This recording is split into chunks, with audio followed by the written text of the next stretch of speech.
Крипър. Блахор. Аз съм мистер Крипър, но може да ме наречеш и Блахор. Но ме интересува, днес ще изпълняваме предизвикателства. Първото предизвикателство от Мишо и той каза: прадни в една шапка. Благодаря за едното съпче, титеретите.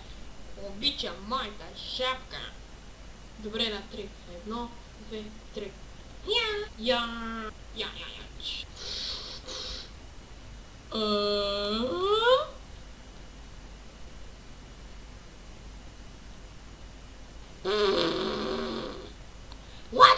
Следващото предизвикателство е от Джонката.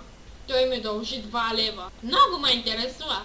Той ми предизвика да направя аркеон на Ренди Ортън. Лесна работа. Ето го Ренди Ортън. Направи му аркео. Добре. Аркео.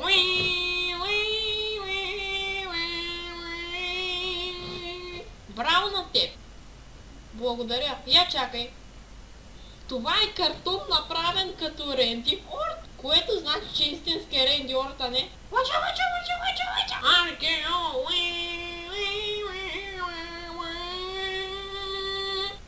Поне аз съм спасен.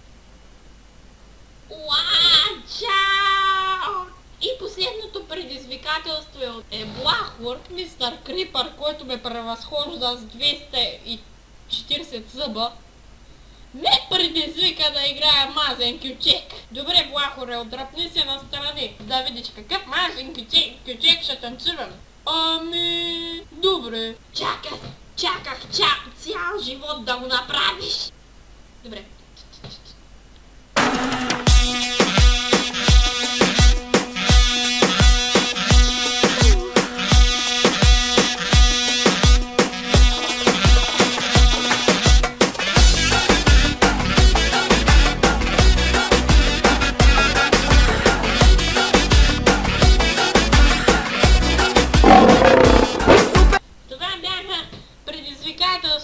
Блахор даже припадни.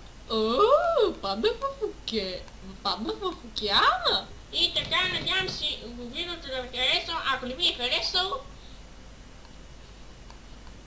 ви е харесало,